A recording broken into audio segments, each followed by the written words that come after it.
Ladies and gentlemen, it is the end of the year. So what better than to bring you my top 10 movies of 2015. So, two things before we start. Number one, these are my opinions.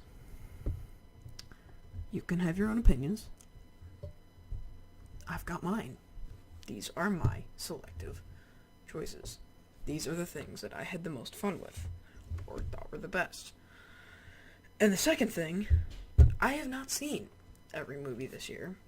I didn't see Ex Machina, unfortunately, so some things won't be on here. Sorry, but haven't seen them yet. So, here we go. Ladies and gentlemen, my honorable mentions, I have 5. Kingsman: The Secret Service, the big surprise of the year.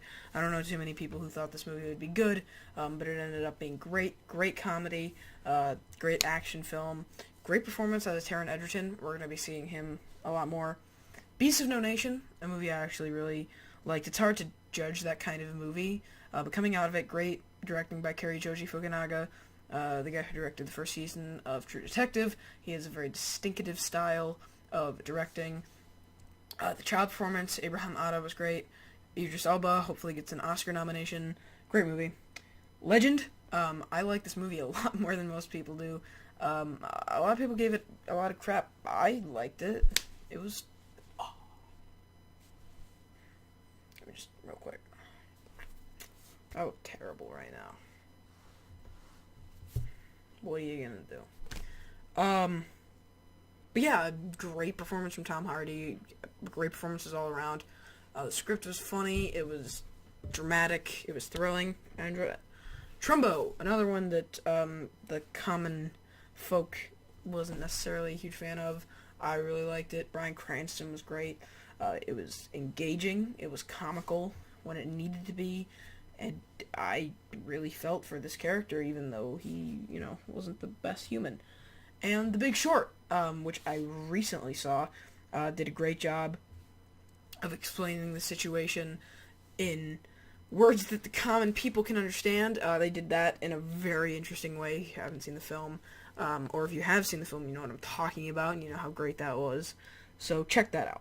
Okay, getting into my top 10 favorite films of 2015. Crazy, they were already here. Number 10 is Room, a film I saw a little while back that was playing in one theater where I live, and it was worth the trip. The first hour is very hard to get through, but it is great filmmaking, great script, great acting from Brie Larson and Jacob Tremblay, and then the second hour is also great. It's the aftermath. It's great from Joan Allen, William H. Macy, who both come in. Great directing, great writing by Emma Donoghue. Just all around a really well done film. It definitely has its issues, mainly in the second half. It has its noticeable flaws, but you still walk out of it saying that was a great movie. Bridge of Spies is my number 9 choice. I really like this movie. Spielberg has had some interesting patches in the last couple of years. And I was really hoping that because Tom Hanks would be in this is their 4th collaboration, that he would kind of hit this one home. And he did. It was really enjoyable, not a shot fired. It was all espionage. Tom Hanks was great. Mark Rylance could win the Oscar. I just really enjoyed the film. It was a long running time, and it was worth it. Number 8 is Spotlight. Spotlight is the big Oscar talks right now. Director, screenplay, picture, everyone is saying that. And it wouldn't surprise me. It was a great movie. He did a really good job of explaining this crisis that happened. Great performances all around. The very subtle directing from Tom McCarthy really helped the vibe of the film, as well as the screenplay. Occasional moments where you're able to smile. Occasional moments where the people around me started crying. I don't cry at movies. I just don't do that. I don't know. But I really enjoyed the film. It did a great job at being what it was.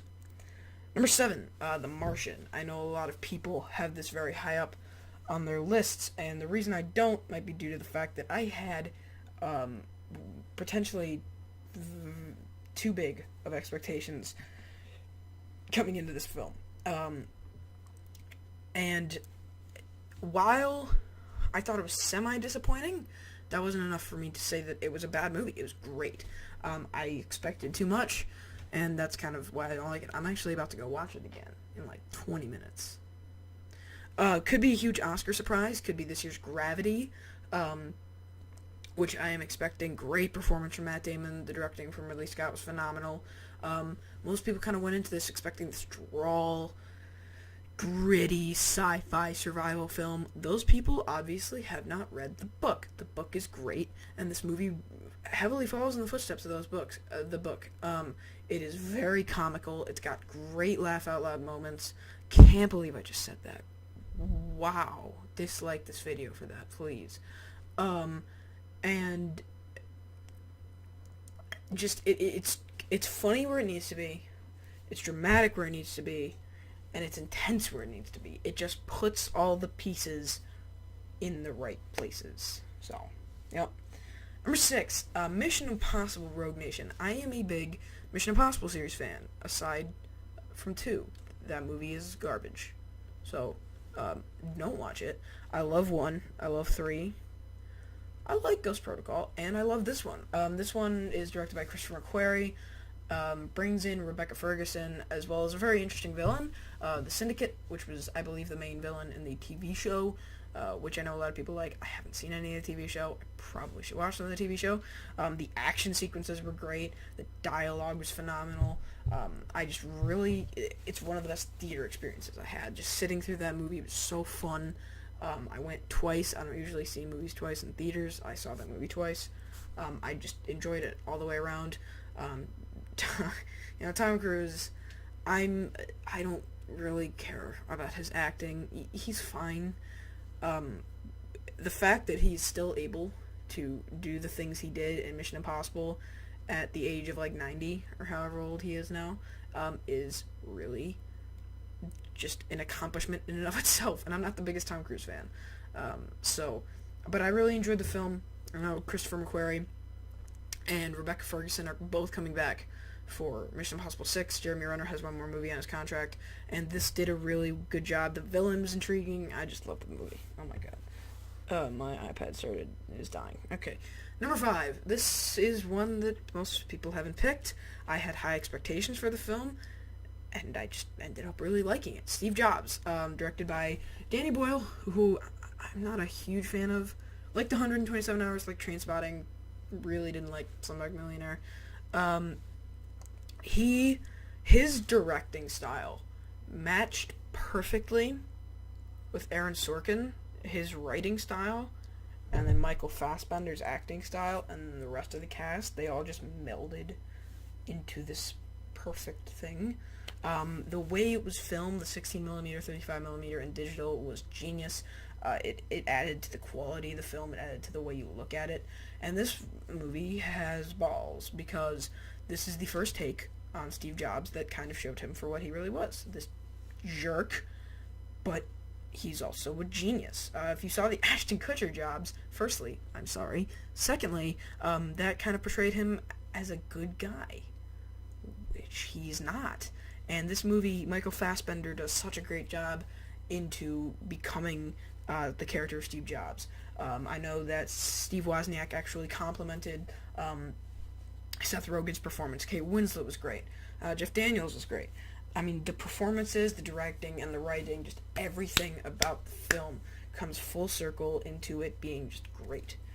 Number 4. I know a lot of people have this as their number 1. Star Wars The Force Awakens. Look, guys, I loved Star Wars The Force Awakens. I loved it. Is it my number 1 movie of the year? No. It was great. It was easily the most anticipated the most anticipated movie of the year by most everyone, and I've seen a lot of crap for it, mainly on the IMDb user ratings, and those are those don't matter. Sorry.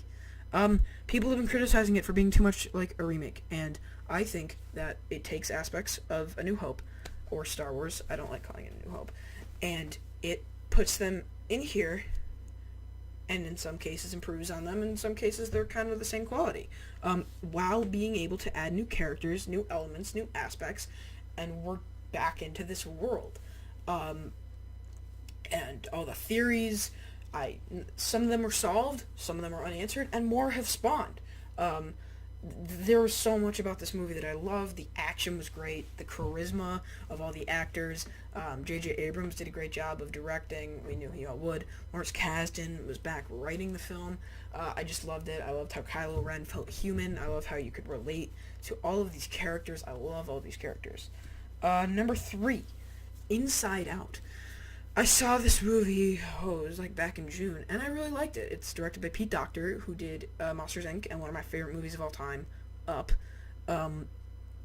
He is a really criminally underrated, I'm getting text messages, director, because I don't think people really think about directors of animated movies, aside from Hayao Miyazaki. I'm sorry, Hayao. I don't know how to pronounce your name, but you're a really good director. And he did a really great job with this. Yes, sure. It's not the most original idea because of Herman's head. Whatever. It was comedic. It's not a film for kids. Make whatever argument you want. It's not a film for kids. You sit through it, and there are just points where you're like, wow, how is the kid behind me getting enjoyment out of this?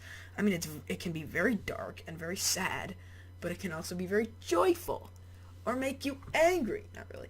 Or make you disgusted, not really. Or make you fearful, not really, unless you have a fear of clowns. The voice performances were great. If you didn't cry when the thing with Bing Bong happened, then you're me, because I don't cry at movies. But it takes a lot to make everyone in the theater bawl, and that made everyone in the theater bawl. The script was great. It's just a really well done film.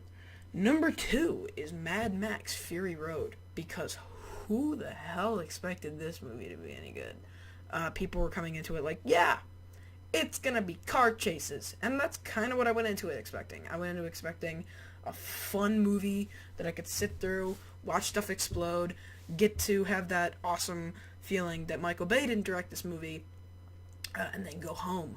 And it was really good. The plot, though it wasn't like super layered, it was there, and you were able to relate to these characters. Charlize Theron stole the show, while Tom Hardy was great, and he's one of my favorite actors. She was phenomenal. There are just scenes in this movie where you're like, how in God's name did they film that? I haven't the slightest idea how they filmed that dust cloud scene. No idea. The directing by George Miller, that thing at the beginning with the more frames than 24 for sure, and just the little hints, the little sprinkle hints of the backstory of Max that you get, it kind of just makes you scratch your head, like, are we gonna see more of this in the Wasteland? Do we get more of his story? I mean, those little flashes of his daughter was just really well done. Everything in the movie was great. And my number 1 is the most normal pick for people to see, but I loved it. Creed. Creed is the 7th Rocky. Oh my God, it is the 7th Rocky movie. I got out of it the first time, and I was like, yeah, okay, that was really good. I got out of it the second time, I was like, yeah, that was great. Ryan Coogler, who I haven't seen Fruitvale Station, did one of the best directing jobs of the year. The way he was able to do that long shot of that one fight, I don't know how he did that. Michael B. Jordan, they won't give him an Oscar nomination because the Academy are full of fuckwits. But he deserves one. Stallone probably will. He was phenomenal. Best performance out of him, potentially ever. He was phenomenal. Just everything about this movie made me love it. That ironically, I was on the edge of my seat for the last fight, and there was another scene, potentially my favorite scene of the year, when he's fighting and he's doing the thing in the middle of the road, and he gets all the dirt bikes and the dun dun dun dun dun, and he's running down, he's fucking like doing this. I was just so pumped up. I was like, yes, yes, yes. It was comedic when it needed to be. It was dramatic when it needed to be. The performances were great. The story was great. I love Creed. go see Creed. Even if, like, it was great, I keep saying it was what Spectre tried to do, but so much better. Spectre tried to be like, hey, guys, remember this from that great movie, like, 5 years ago? Remember that? Here's that. Here's the shitty story that we're doing over here for, like, 5 minutes, but no, you want more of this, right? You want this nostalgia. And Creed manages to be like, hey, here's this from Rocky 1. Here's this from Rocky 4. By the way, the awesome story is still going on right now, but you're still getting that little hint of nostalgia. And I love that. So, go Rocky! So, that is my top 10 movies of 2015. If you enjoyed, like, comment, subscribe, dislike if you hated it, unsubscribe, leave me a nasty comment. It wouldn't be the first time. Let me know what your top 10 list is. That's what I want to know. I want to know what all of the probably 5 of you who are watching this video thought of my picks or what your picks are. So leave a comment. The next couple days are going to be interesting. Thursday, Oscar predictions. Saturday, movie review for either Joy or The Hateful Eight. Depends. I don't know. We'll figure it out. And then Sunday will be the top 10 anticipated movies of 2016. So thank you guys for watching, and I'll see you guys next time.